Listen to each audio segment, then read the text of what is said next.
1 year ago, my father passed away. At first, my mother was very depressed and couldn't be left alone, but recently she has started to laugh more and seems to be regaining her brightness little by little.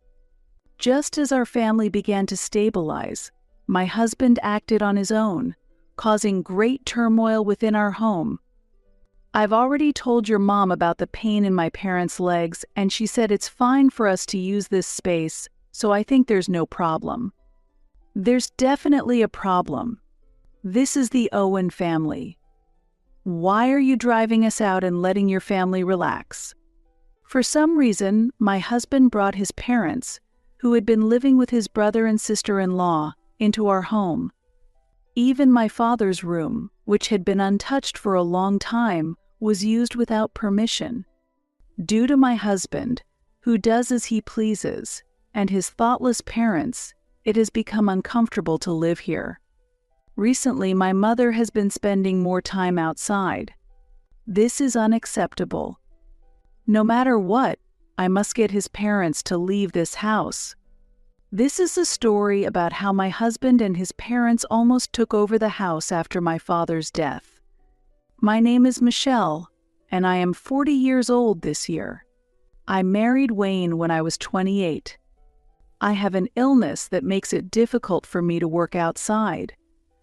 I used to work at a company when I was younger, but due to my unstable health condition, which often caused inconvenience to others, I later worked from home to earn an income. However, my income is dependent on my health, so it is not stable every month.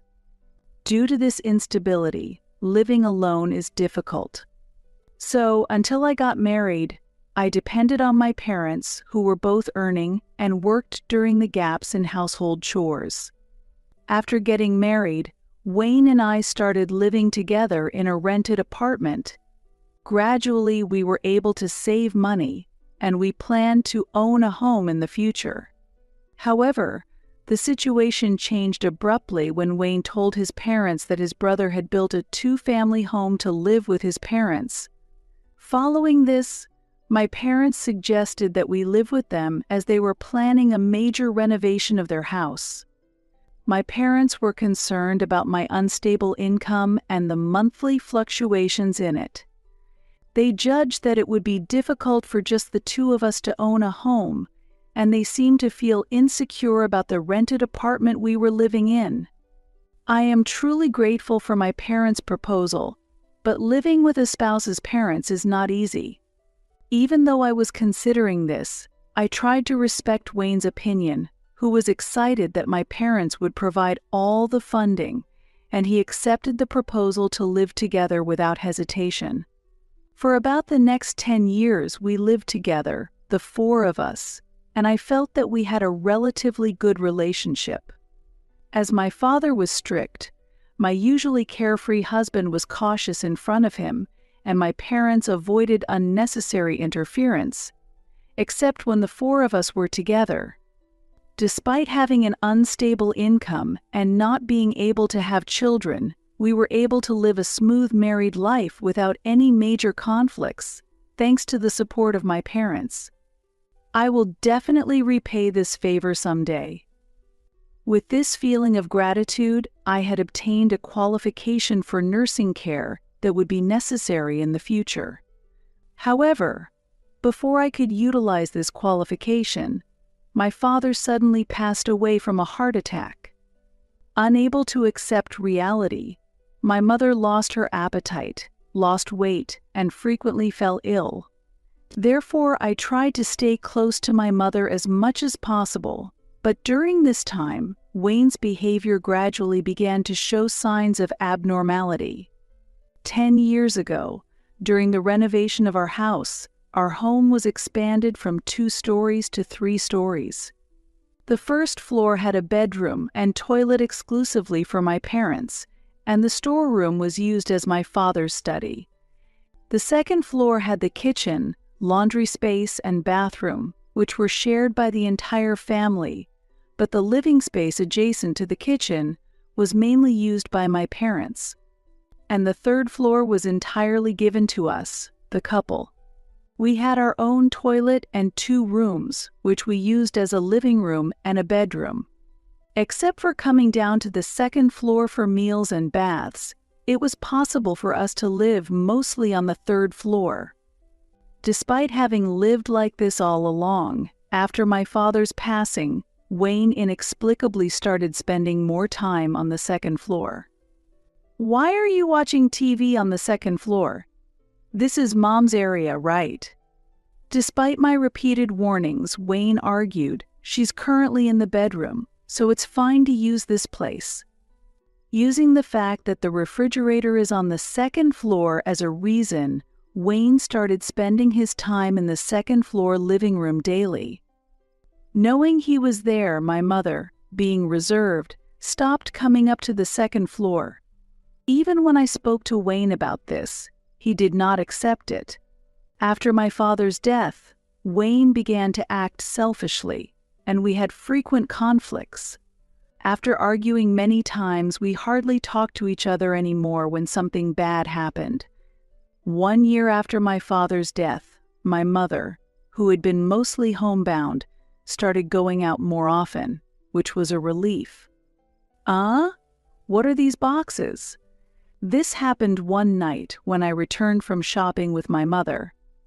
When we returned home, the door to the storeroom on the 1st floor was open, and looking inside, all the items that had been in my father's study had disappeared.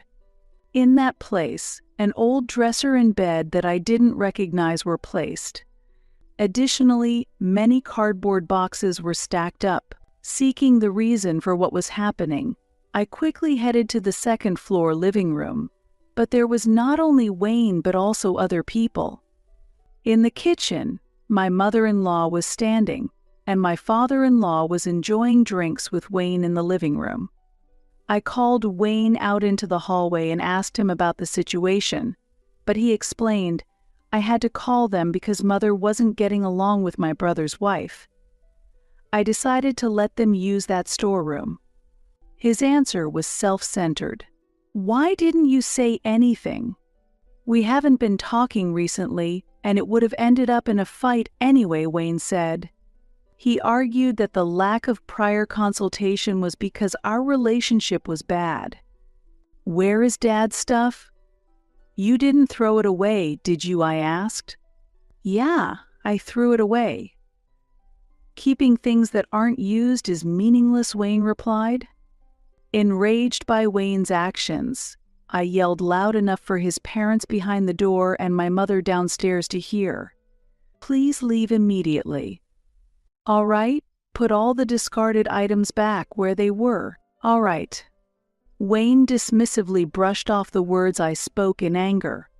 Though he said all right, he likely wouldn't take any action. In past arguments, he always casually responded and ended the conversation. "Please listen to me seriously, Michelle." As I raised my voice, I heard someone call out from behind me. Turning around, I saw my mother climbing the stairs, placing her finger to her lips and shaking her head. "It's late, so they will stay here tonight," she said, considering my parents-in-law. Even when I tried to talk to Wayne after that, he only dodged the issue, busy taking care of his parents and not facing it head-on. The next morning, the drunken Wayne slept in the living room on the 2nd floor. The table was cluttered with used dishes, and my irritation only grew. Unable to bring myself to start the laundry at that moment, I was startled when clothes were thrown at me. "Michelle, you're commendable for doing your parents' laundry too. Anna, even though it's a 2-family house, she only does their own laundry." Without asking me whether I could do their laundry, my mother-in-law handed me clothes as if it were a given and began complaining about her daughter-in-law. "Do they really plan to live here? This is my family home, built by us, the Owen family." After my mother-in-law left the room, I tried to wake Wayne, who was sleeping in the living room. However, he only groaned and didn't wake up easily. Unable to stand it any longer, I went back to my room on the third floor and contacted my brother-in-law. Yes, I've heard about it from Wayne. What do you mean you've heard?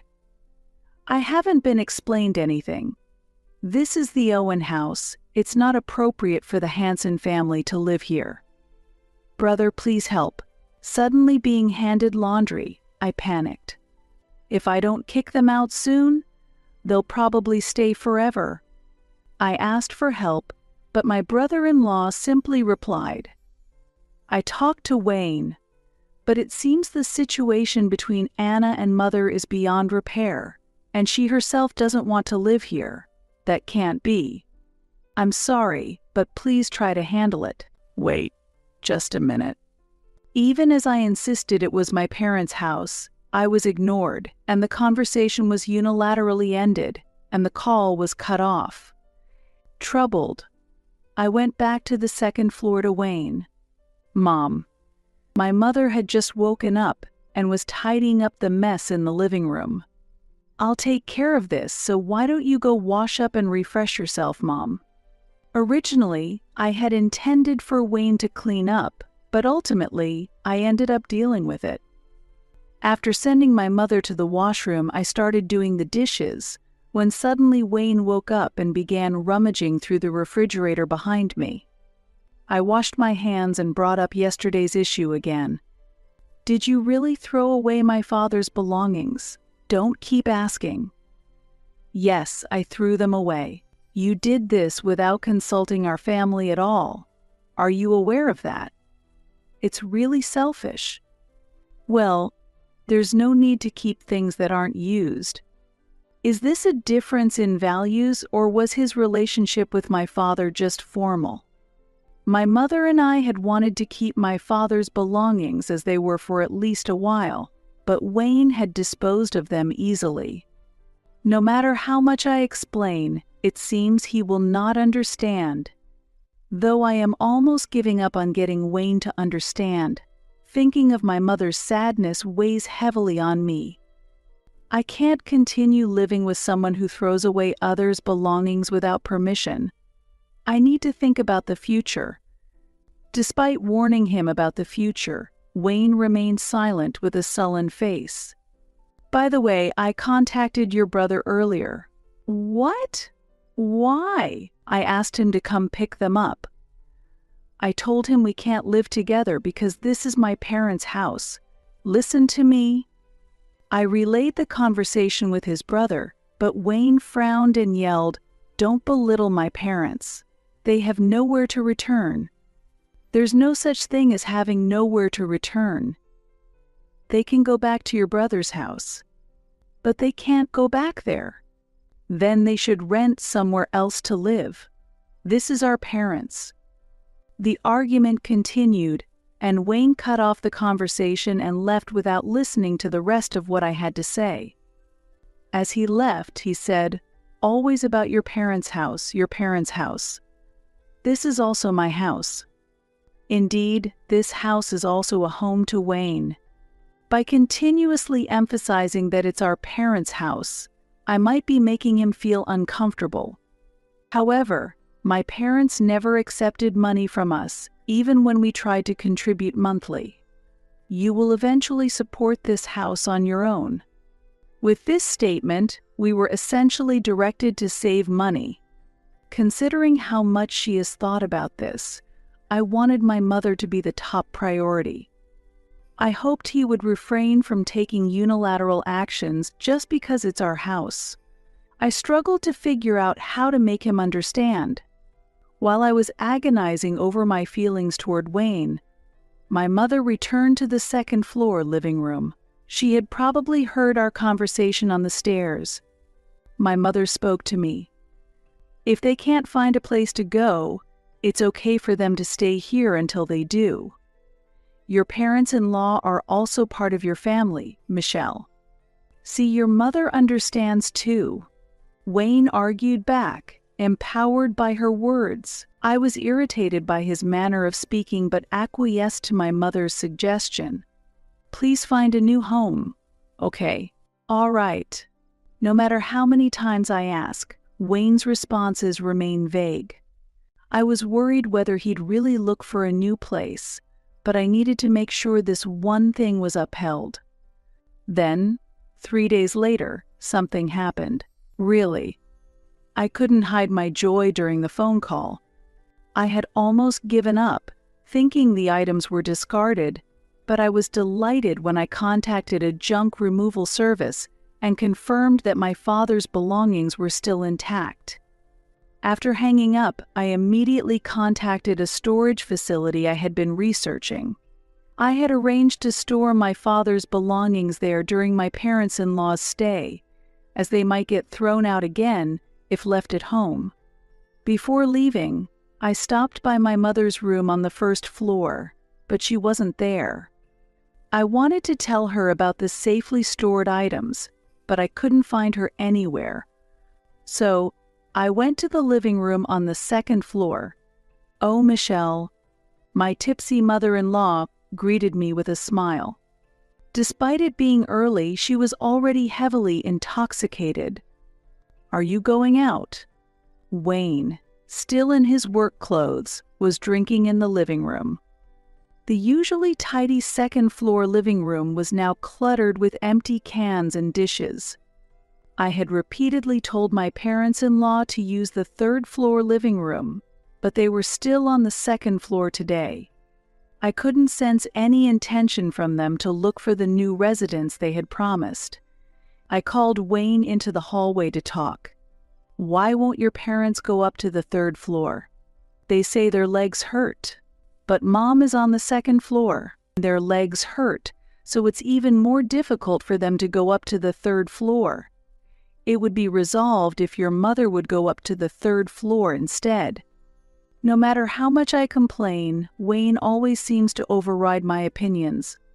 Exhausted from the busy and contentious environment, I changed the subject to ask about my mother's whereabouts. "What?"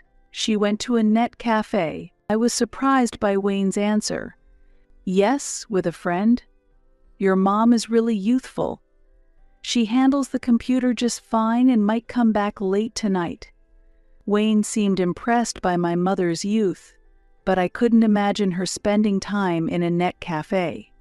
It wasn't strange since she frequently uses computers, but why would she go to a net cafe? Then it hit me. My mother usually uses the desktop computer on the second floor.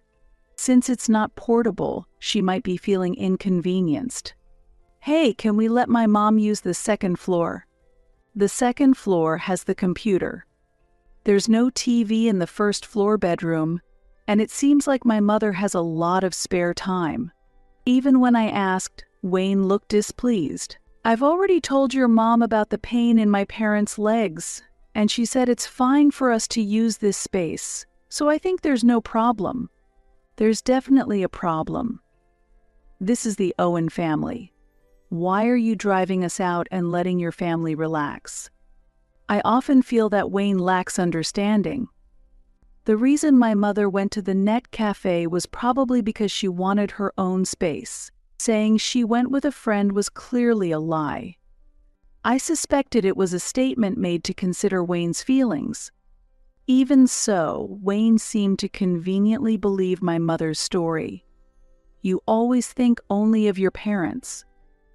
"My parents don't know anyone here and can't meet friends. Since your mother has friends nearby, it should be fine for her to go out during the day. If she doesn't like it, she can go to the third floor." He shouted in anger. Wayne's expression at that moment was terrifying, unlike anything I had seen before, and I was left speechless. Is this what it means for affection to cool in an instant? I was more surprised by my own calmness than by the anger. I truly felt that we could no longer live together. I left the house without saying anything. Before going to pick up my father's things, I stopped by the lawyer's office. In the evening, I visited my mother's room on the first floor and handed her the keys to the storage locker. "I'll store these temporarily, but I promise to put everything back where it belongs," I said sincerely. My mother listened quietly, placed her hand on my shoulder, and made me look up. Michelle, you shouldn't disregard his parents. I might leave this world at any time, and once I'm gone, won't your family only consist of them? Since you're not strong, you might need to rely on them, right? My mother smiled gently, but I couldn't nod in agreement. I was completely fed up with Wayne's behavior since my father's death. I strongly wished to end my relationship with my thoughtless parents-in-law quickly. I pulled out the documents I had received at the office from my bag. I'm filing for divorce. I said it without hesitation, and my mother silently stared at the divorce papers. After a few minutes of silence, my mother sighed and started talking. Your father never took any money from you too, did he? That's right. Telling you to save wasn't just for your future. This was new information to me. My mother leaned in close, making sure her voice wouldn't carry outside, and whispered, We set things up so that even if we're gone, you, Michelle, with little income and weak health, can stand up to Wayne. Of course, it's best to get along, but life is unpredictable. After the divorce. This house is set up to be yours. That was the idea. The house should support your life. With the government payments and your income, it should be enough. My mother smiled gently for a moment, but her expression quickly turned cold. Foon, you're getting a divorce. While saying that, she picked up the smartphone that was on the bed. The faint vibration sound I had heard while talking about the storage unit became clearer once she took the phone in her hand. When she showed me the screen, I looked at her with a puzzled expression. Notifications from a social media app were popping up one after another. Though I was unable to understand the situation, my mother smiled contentedly and said, It went viral. A few days later, in the morning, I confronted Wayne with the divorce papers. So you resort to divorce whenever things don't work out? Fine, let's divorce. But in exchange, I'm selling this house, Wayne said. He quickly took the divorce papers from me. However, he can't sell this house. The house is registered in my name. Originally, it was under my mother's name, but we changed it to mine anticipating the future. If I hadn't married you, maybe I could have had children, Wayne said sarcastically, but I felt nothing. I know what's coming for Wayne. Make sure you have no regrets. Watching Wayne handle things roughly while showing his displeasure, I whispered that quietly. What? As I responded to his question, the doorbell rang. Knowing my mother was waiting outside, I didn't answer the doorbell and started doing the laundry. Over here. My mother's lively voice came from downstairs along with the sound of several movers' footsteps. Wayne, wondering what was happening, went downstairs. Soon Wayne's panicked voice and my parents-in-law's shouts could be heard. My mother had called the movers to send my parents-in-law's belongings back to my brother-in-law's house. Stop it, please. Mother, why are you moving people's belongings without permission? As if she had anticipated his words, my mother cut him off and strongly countered. You were the first to dispose of things without permission. When Wayne had discarded my father's belongings, my mother kept quiet, thinking of what might happen after we were gone. If you're divorcing, I won't endure it any longer. With that declaration, my mother decided to kick my parents-in-law out of the house immediately. Then, Wayne received a call when he was trying to stop the movers and exclaimed, Wait, what news?